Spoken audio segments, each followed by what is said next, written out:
하나님의 말씀은 신명기서에서 보도록 하겠습니다.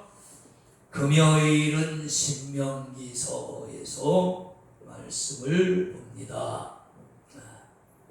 신명기 11장 1절입니다.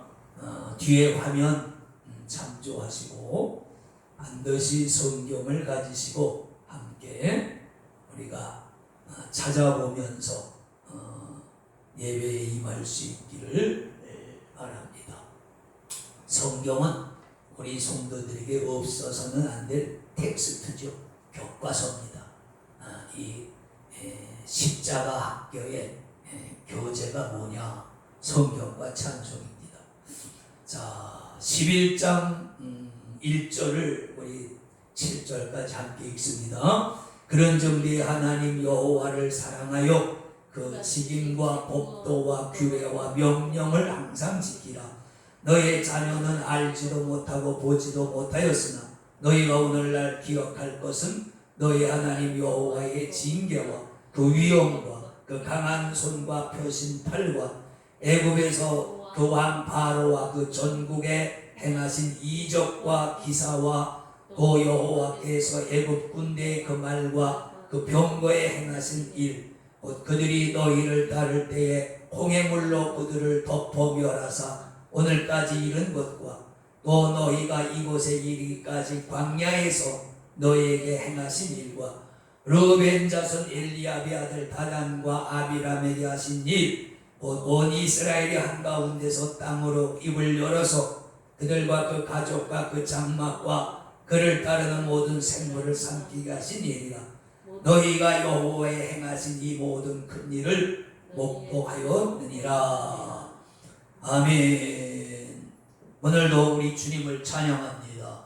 할렐루야. 이 무더운 여름철에도 예배에 초청된 여러분을 진심으로 축복합니다. 예수의 이름으로 축복합니다. 오늘날 너희가 기억할 것, 그런 제목으로 말씀을 드립니다. 그 2절에 보면 그렇죠. 너희 자녀는 알지도 못하고 보지도 못하였으나 너희가 오늘날 기억할 것은 너희 하나님 여호와께서 행하신 큰 일을 기억해라. 비록 너희 자녀와 너희 후손들은 하나님의 그 크신 기적을 보지 못했지만, 근데 지금 살아있는 너희는 여호와께서 너희를 애굽에서 구원해낼 때 행하신 그 큰 일들을 보았느니라. 그러면서 세 가지를 말씀하셨어요. 첫째는 애굽에 10가지 재앙을 내려서 너희를 애굽에서 인도해낸 그 큰 일과, 그 다음에 애굽 군대가 마음이 강팍해서 바로와 그 군대가 병거를 이끌고 이스라엘을 멸하려고 추격할 때에 하나님께서 홍해에서 그 애굽 군대를 더 엎어보신 일, 그래서 이스라엘은 살아나고 애굽 군대는 다 멸망한 일. 또 한 가지는 그 레위 족속의 다단과 아비람이 모세와 아론을 대적해서 레위, 그러니까 제사장과 성전의 일을 수종드는 것에 불만을 품고, 우리가 같은 레위 족속인데 왜 너희만 제사장 노릇을 하면서 왕 노릇하느냐, 우리도 같은 레위인인데 우리 같이 해야 되지 않느냐, 뭐 그런 뜻이죠. 그래서 모세를 반역했던, 그래서 하나님께서 그들을 징계하셨던 그런 세 가지 일을 말씀하시면서 너희가 이 사건들을 잊지 말고 꼭 기억해라.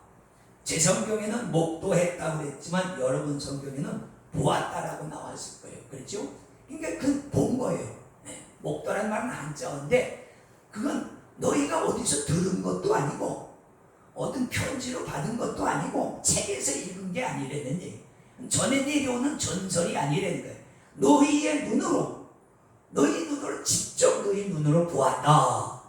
그랬으니까 너희는 앞으로도 이 하나님의 큰 행하신 일을 잊지 말아라. 꼭 기억해라. 그러시면서 세 가지를 말씀했는데 오늘은 시간 관계상 그 중에 한 가지만 말씀드립니다. 뭐냐 하면 애굽에서 하나님께서 10가지 재앙으로 바로와 그 백성들을 치시고 이스라엘 거기서 구원해 내신 그 사건 여러분 잘 아시죠? 그것을 일컬어 출애굽이라. 애굽에서 탈출한 그 우리 출애굽기에 잘 나오는 그런 말씀이시죠. 근데 하나님께서 이 세 가지 사건 중에 첫째로 애굽에 대한 10가지 재앙을 말씀하시면서 이것을 잊지 말라라 하신 그 영적인 뜻이 거기 있을 거란 말이죠. 그냥 그 백성들을 그렇게 구원해내면 한 번으로 족할 텐데 왜 10번이나 계속해서 반복해서 애굽 백성을 심판하시면서 하나님의 백성 이스라엘을 이끌어내셨는가? 우리가 그것을 오늘 같이 함께 찾아보고자 하는 것입니다. 여러분 그 출애굽기 14장에 이제 가보면은 하나님께서 계속해서 그 출애굽에서 반복하시는 말씀이 나옵니다. 출애굽기 그 7장입니다. 한번 그 7장을 한번 보실까요? 출애굽기 7장 5절에 보면 그런 말씀을 하십니다. 내가 내 손을 애굽 위에 펴서 이스라엘 자손을 그 땅에서 인도하여 낼 때에야 애굽 사람이 나를 여호와인 줄 알리라. 그렇게 말씀하셨어요. 그러니까 하나님께서 애굽의 10가지 재앙을 반복해서 내리시는 것은 물론 애굽이 약속을 계속해서 번복하고 하나님과의 약속을 번복하고 불순종해서 내리시는 재앙이지만 하나님께서 그 재앙 10가지를 내리시는 이유가 영적인 뜻이 있단 말이에요. 물론 어떤 분들은 그렇게 말해요. 애굽의 10가지 재앙은 애굽의 10가지 신을 책망하시고 애굽 사람뿐만 아니라 애굽의 10가지 애굽 사람들이 섬기는 10가지 신을 징벌하시는 의미가 있다. 그렇게 말씀을 합니다. 물론 맞습니다. 애굽은 다신교 사회입니다. 신이 하나만 있는 게 아니라 아주 많은 신을 섬기고 있었단 말이죠. 근데 그 신을 믿는 그 애굽 사람들을 징계하면서 봐라, 너희의 신은 아무것도 아니다. 내가 진짜 하나님이고 내가 진짜 여호와다 라고 하는 그것을 알게 하려 하십니다. 여기 그랬잖아요. 7장 출애굽기 7장 5절에 내가 내 손을 애굽 위에 펴서 이스라엘 자손을 그 땅에서 인도하여 낼 때야. 그전에는 몰랐다는 얘기죠. 그때야 애굽 사람이 나를 여호와인 줄 알리라. 참 하나님이신 줄 알리라. 그런 말이죠. 그렇습니다. 그 당시에 가장 그 지역에서 강했던 애굽 민족을 향해서 하나님이 알게 하시는 거예요. 너희가 섬기는 신이 참신이 아니고 나 여호와가 이렇게 구원해내는 참신이라고 하는 것을 알리시기 위함입니다. 그래서 애굽 백성이 얼마나 많겠어요. 큰 나라예요. 그렇죠? 애굽 백성들은 자기들이 세계에서 가장 강한 그 강대국의 민족이니까 어떤 프라이드가 있었죠. 우리는 세계에서 가장 강한 강대국이다. 오늘날 미국 사람들처럼. 그렇죠? 오늘날 미국 사람들은 전 세계 어디에 나가서도 기를 죽지 않죠. 기가 죽지 않죠.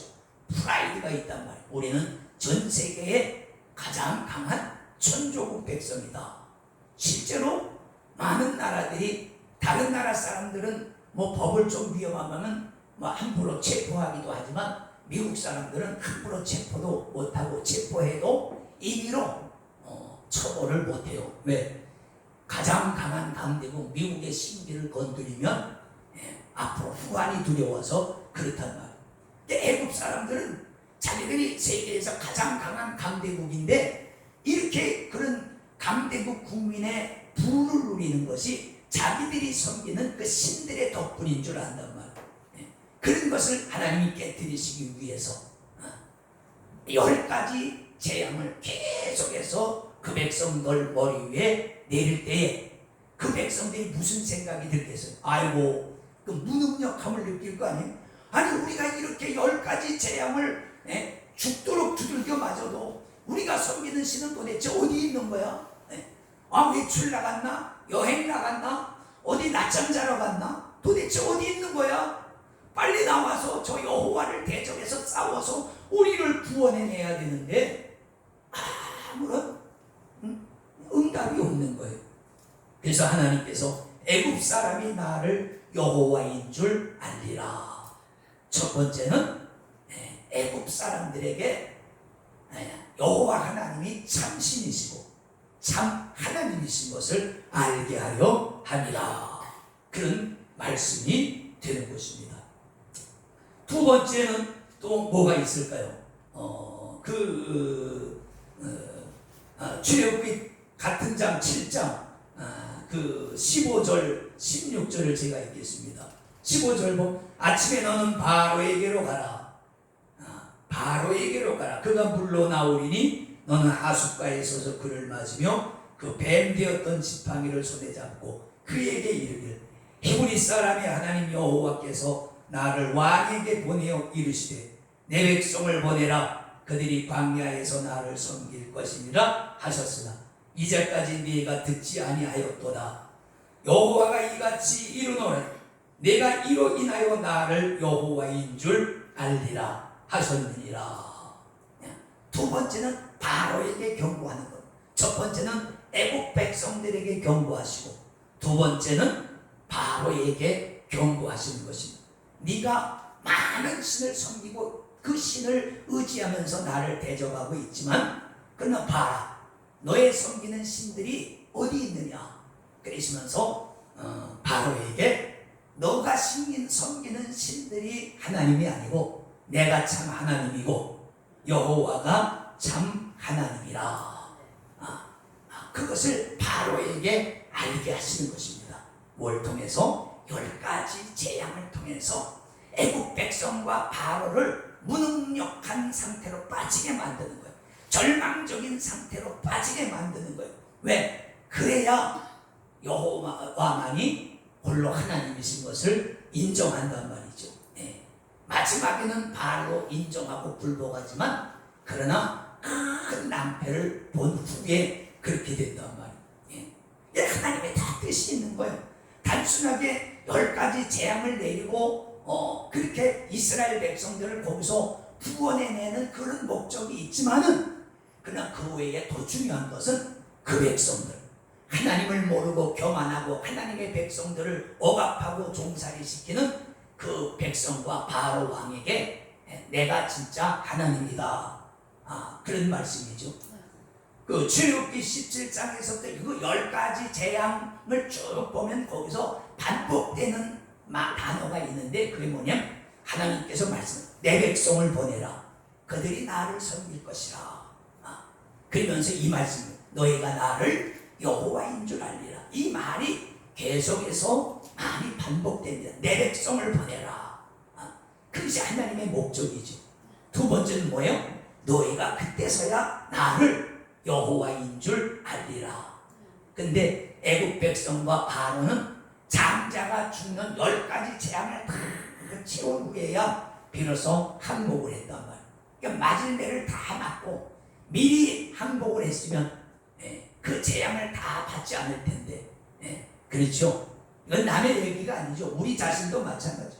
우리도 어떤 때 보면 고집이 세서 주님의 뜻에 굴복하지 않고 자꾸 내 뜻대로 고집을 세우고 황소고집처럼 목이 곧아서 하다가 두들겨 맞고 또 맞고 두들겨 맞고 또 맞고 만신창이나 돼도 깨닫지 못하는 사람들이 많이 있잖아요. 우리도 그 중에 한 사람일 줄로 압니다. 물론 여러분은 어떤지 모르겠어요. 저는 그런 것 같아요. 우리가 하나님 앞에 순종한다고 하지만 불순종할 때가 얼마나 많을까라는 그런 생각을 하게 되는 것입니다.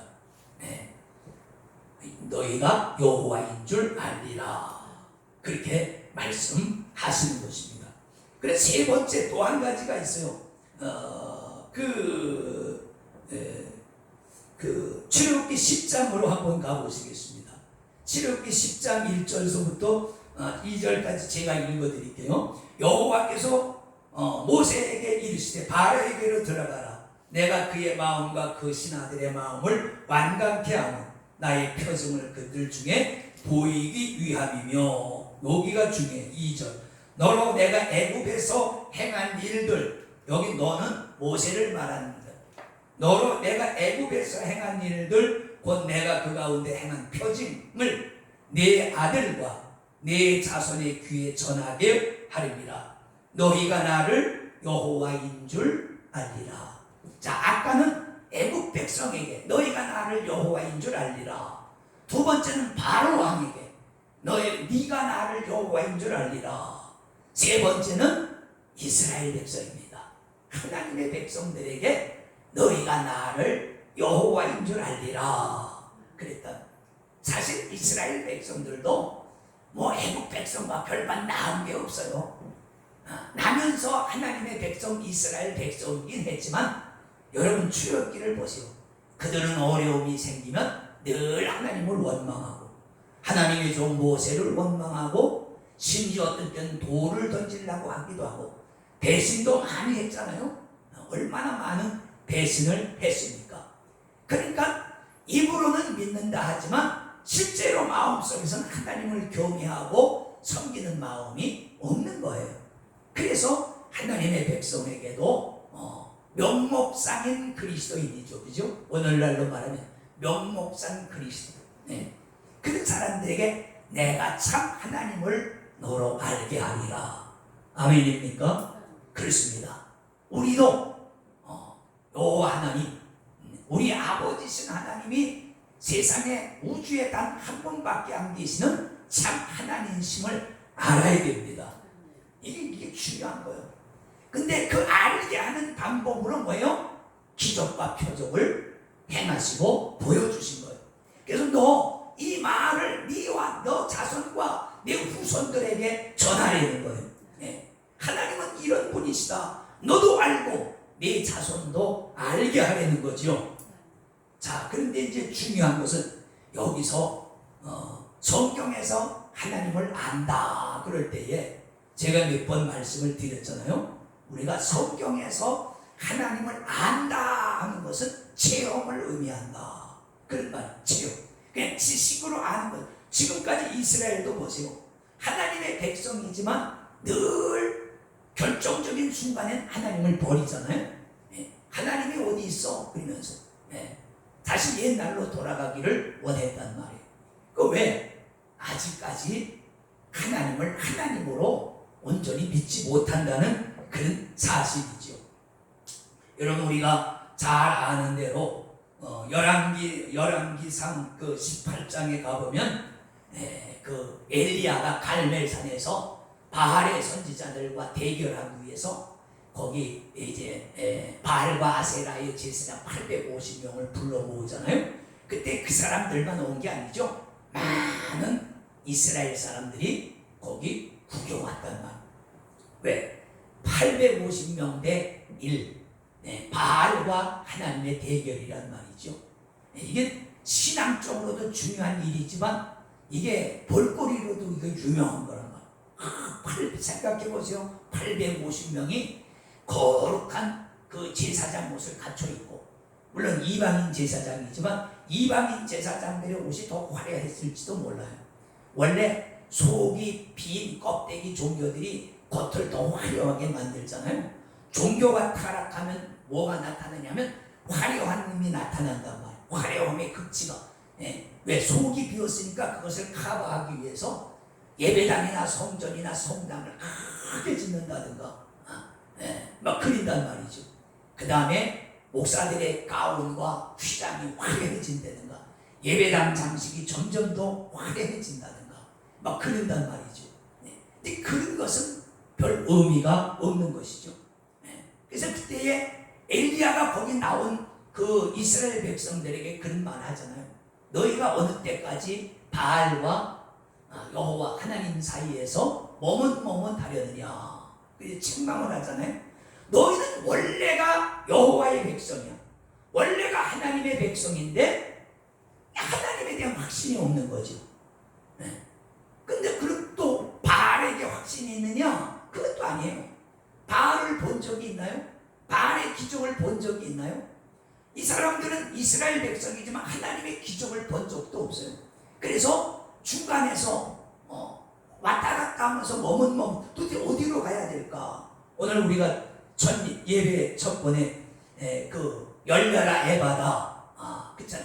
알지도 못하고 보지도 못하고 어느 게 길인지 어느 게 진리인지 몰라서 왔다 갔다 방황한단 말이죠. 왜? 확신이 없으니까요. 확신이 있으면 여호와께로 쓰든지 확신이 있으면 바알에게 쓰든지 그럴 텐데 그게 양쪽 다 확신이 없는 거예요. 오늘날 그리스도인들이 그렇잖아요. 교회와 하나님에 대한 확신이 없으니까 교회 예배에 나오긴 나오지만 모든 것이 멀뚱하죠. 그렇다고 세상이 확실히 믿을 게 되느냐? 안 그렇죠. 많은 사회학자들이 그랬잖아. 미래는 불확실하다. 미래는 불확실하게 되는 거예요. 그러니까 세상도 확실히 믿을 게 없고 하나님에 대한 확신도 없는 거예요. 그러니까 오늘 많은 사람들이 방황한단 말이죠. 그래서 엘리야가 말하잖아. 여호와가 만일 하나님이면 그에게 붙고 바알이 만일 하나님이면 바알에게 너희가 붙어라. 왜 머뭇머뭇대느냐? 그러면서 거기서 엘리야가 하나님 앞에 기도하잖아요. 주여, 이 확신이 없어서 머뭇머뭇대는 백성들에게 여호와께서 하나님이신 것을 보여주시고 알게 하여 주시옵소서. 거기서 그런단 말이에요. 거기서 알게 해달라는 뭐래? 하늘에서 불이 내려서 여호와가 하나님이신 것을 저들로 보게 하시고 체험하게 하시고 듣게 해 주시옵소서. 그 말이에요. 누가복음에 그 보면 나오는 말씀이죠. 1장 34절에 천사가 마리아에게 나타나서 복받은 여자여 평안할지어다. 네가 아들을 낳을 것이다. 그랬더니 이게 도대체 무슨 소리입니까? 나는 남자를 알지 못하는데 어떻게 아이를 낳을 수 있겠습니까? 그럴 때에 성령이 너에게 임하시고 성령으로 네가 잉태되고 아이를 낳게 될 것이다. 그럴 때에 마리아가 주의 뜻대로 되리이다 하고 순종한. 처음에는 깜짝 놀랐어요. 내가 남자와 사귀어본 적이 없는데 남자와 같이 자본 적이 없는데 무슨 말? 남자를 알지 못합니다. 그랬단 말. 거기도 알지 못한다는 게 뭐예요? 체험하지 못했다는 얘기지. 그렇습니다. 오늘 우리는 하나님을 알아야 됩니다. 하나님을 안다면 이론적으로 우리 이성적인 머리로 성경 몇 장 읽고 아는 그런 하나님이 아니라 정말로 성령의 감화와 감동을 받든지 어떤 기적과 능력을 체험하든지 하여튼 보든지 듣든지 느끼든지 해서 내 이성이 하나님을 체험하고 아는 것입니다. 그런 알미 저와 여러분 속에 날마다 넘치기를 주의 이름으로 축원합니다. 그 중요한 거예요. 하나님을 참으로 체험하고 알아야 그 신앙이 영원히 가는 것이고 그 신앙이 주님 오실 때까지 가는 거예요. 물론 그렇다고 다 100% 그렇게 되는 것은 아닙니다. 제 목회 경험으로 보면 많은 사람들이 와서 귀신 쫓임을 받고 병 고침을 받고 그런 거 많이 보지만은 체험하는 사람들도 안 믿는 사람이 또 있다. 그럼에도 불구하고 어쩌다 우연히 낫졌겠지. 그때 뭐가 잘 맞아서 그렇게 된 거겠지. 이른단 말이에요. 안타깝죠. 그러니까 체험을 해도 보통은 체험을 해서 깨닫고 알지만 체험을 해도 알지 못하고 깨닫지 못하는 그런 사람이 있단 말이에요. 그래서 이사야 선지자가 그랬죠. 이 백성들이 보아도 보지 못하고 들어도 듣지 못하는. 왜 그러냐? 마음이 완악해서 그렇다. 마음이 완악해서 그런 영적으로는 아주 완전히 무식하고 세상적으로만 밝으니까 영적인 게 뭐가 뭔지를 모르는 거예요. 소경과 같은 것이죠. 그래서 우리가 왜 성경을 읽어야 됩니까? 그렇습니다. 영적인 소경에서 벗어나기 위해서. 성경은 하나님의 말씀입니다. 그렇기 때문에 성경 전체를 하나님의 말씀으로 읽을 때에 우리 속에 하나님께로 나가는 길이 보이고 하나님이 어떠한 분이신가를 알게 되고 또 그렇게 기도하다 보면 체험하게 되는 줄로 믿습니다. 말씀 요약합니다. 우리가 오늘 말씀 이제 오늘날 너희가 기억할 것 그렇습니다. 하나님이 여러분에게 주신 은혜를 잊지 말고 기억하십시오. 이스라엘만 기억하는 것이 아니라 저도 그렇고 여러분도 그렇습니다. 하나님이 나에게 행하신 은혜 혹은 기적과 표적들 주신 감화와 감동들 잊지 말고 그것 붙잡고 신앙생활에서 승리하실 수 있기를 예수님의 이름으로 축원합니다. 기도하겠습니다. 거룩하신 아버지 감사합니다. 주님이 우리에게 주신 은혜를 잊지 말게 하시고 그거 붙잡고 말씀과 함께 승리하게 하여 주시옵소서. 예수님의 이름으로 축복하고 기도하옵나이다. 아멘.